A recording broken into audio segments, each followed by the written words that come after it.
आज के वीडियो में हम डिस्कस करेंगे कि ग्रीन हाउस के अंदर कार्बन डाइऑक्साइड का क्या महत्व है और उसकी आपूर्ति कैसे की जाती है। एयर कंपोजिशन की यदि बात करें ग्रीन हाउस के अंदर, तो ग्रीन हाउस के अंदर जो प्लांट्स हैं उसके चारों तरफ बहुत सी गैसेस होती हैं, जिनमें carbon dioxide, oxygen, nitrogen, water vapours और दूसरी ट्रेस गैसेस होती हैं। तो ये सभी गैसेस मिलकर आपस में एक एयर कंपोजिशन बनाती है। लेकिन इन सब के अंदर कार्बन डाइऑक्साइड सबसे अधिक महत्वपूर्ण है, क्योंकि यह ग्लूकोज की मैन्युफैक्चरिंग में या फोटोसिंथेसिस में इसका इस्तेमाल होता है।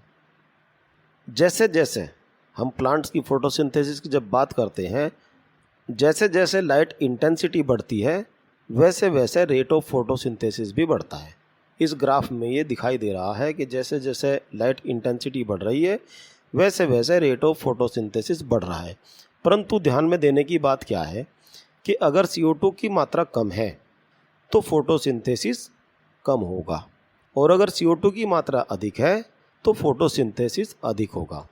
इसका यह मतलब भी नहीं है कि CO2 की मात्रा बहुत ज़्यादा अधिक हो, क्योंकि बहुत ज़्यादा अधिक भी नुकसानदायक है और बहुत ज़्यादा कम पर फोटोसिंथेसिस कम होगा या नहीं होगा। तो इसलिए जब हम ग्रीन हाउस के अंदर प्रोडक्शन करते हैं तो हमें अधिक से अधिक उत्पादन की आवश्यकता है, तो वहाँ पर हमें सभी पैरामीटर्स को ऑप्टिमम रखना होगा, अच्छी स्थिति में रखना होगा। तो जब सारे फैक्टर्स बाकी ठीक हैं, लाइट इंटेंसिटी भी ठीक है, न्यूट्रिएंट्स भी ठीक है, टेम्परेचर भी ठीक है, और हम उसके अंदर क्रॉप लगा रखे हैं, तो हमें CO2 की आपूर्ति भी आवश्यकता अनुसार करनी पड़ेगी, तभी हम अधिक उत्पादन ले पाएंगे। तो नॉर्मली अगर हम देखें कि वातावरण में CO2 की मात्रा कितनी होती है, लगभग 300 ppm के आसपास वातावरण के अंदर CO2 की मात्रा होती है।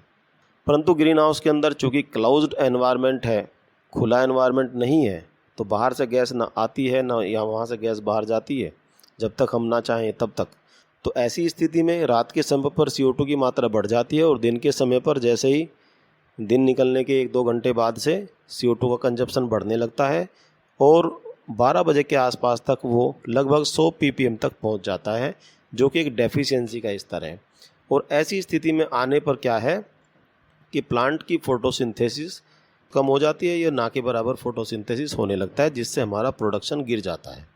तो क्या है कि जैसे ही दिन निकलता है उसके 1-2 घंटे बाद हमें CO2 की आपूर्ति कर देना शुरू कर देना चाहिए, और सनसेट से कुछ समय पहले तक हमें आपूर्ति करते रहना चाहिए, और सनसेट के थोड़ा पहले हमें आपूर्ति बंद कर देनी चाहिए, क्योंकि तब तक CO2 काफ़ी रहती भी है। दूसरी बात, रेस्पिरेशन तो कंटिन्यू रहता है, रेट ऑफ फोटोसिंथेसिस कम होने लगता है, तो इसलिए अधिक आपूर्ति की आवश्यकता उस समय पर नहीं होती।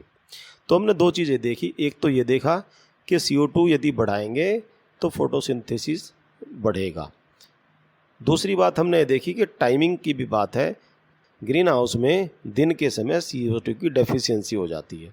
अब बाकी चीज़ें आप सफिशिएंट देते भी रहें, यदि CO2 की मात्रा कम होगी तो फोटोसिंथेसिस कम होगी, और फोटोसिंथेसिस कम होगी तो ग्रोथ अपने आप कम हो जाएगी। अब बात आती है कि CO2 की पूर्ति कैसे की जा सकती है।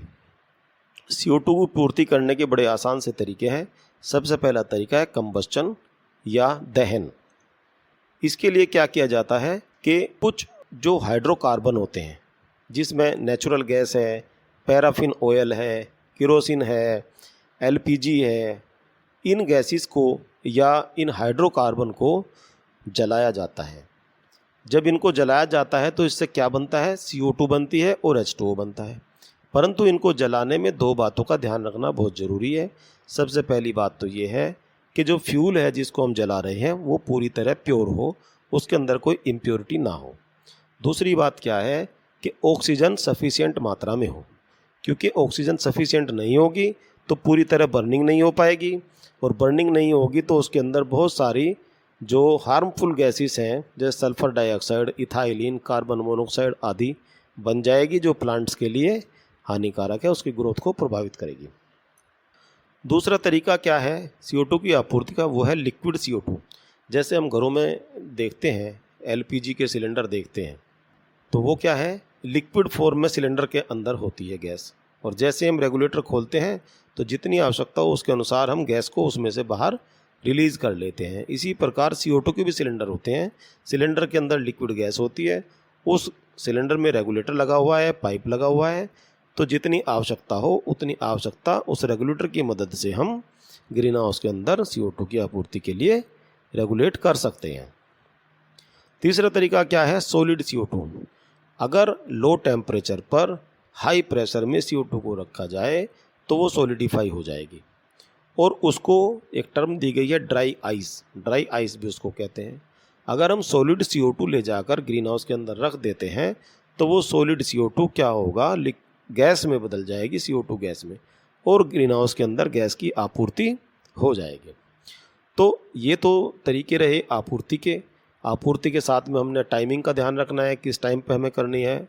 साथ साथ ये भी ध्यान रखना है कि जितनी हम CO2 की आपूर्ति कर रहे हैं उसी के अनुपात में बाकी फैक्टर्स की भी पूर्ति होनी चाहिए, जिसमें वाटर है, जिसमें टेम्परेचर है, जिसमें लाइट इंटेंसिटी है, न्यूट्रिएंट्स है, इन सब की भी आपूर्ति होनी चाहिए, तभी वो बेनिफिशियल होगी। अन्यथा आपकी CO2 की पूर्ति होती भी रहेगी लेकिन उसका कोई लाभ नहीं होगा। दूसरी चीज़ क्या है कि सर्कुलेशन एयर का उसके अंदर होते रहना चाहिए। एयर सर्कुलेशन होगा तो क्या होगा? CO2 ग्रीन हाउस के अंदर सर्कुलेट होगी, क्योंकि CO2 नॉर्मली गैस से भारी होती है, नहीं तो नीचे रह जाएगी, तो उसे सर्कुलेट कराते रहना चाहिए पूरे ग्रीन हाउस के अंदर। तीसरी चीज़ ये है कि अब अगर अधिक CO2 है तो उसको कम कैसे करना है? तो उसके लिए ये वेंटिलेशन का सहारा लिया जा सकता है कि वेंटिलेशन करा के हम CO2 यदि अधिक है तो उसको कंट्रोल कर सकते हैं। तो इस प्रकार हमने देख लिया कि भाई CO2 का महत्व क्या है, फोटोसिंथेसिस है, टाइमिंग क्या है, दिन के समय पर CO2 की पूर्ति करनी चाहिए, और जो हम इस चीज़ में डिस्कस हुई उन सब चीज़ों का ध्यान रखना चाहिए। तो इस प्रकार से हम ग्रीन हाउस के अंदर CO2 की आपूर्ति कर सकते हैं। Thank you.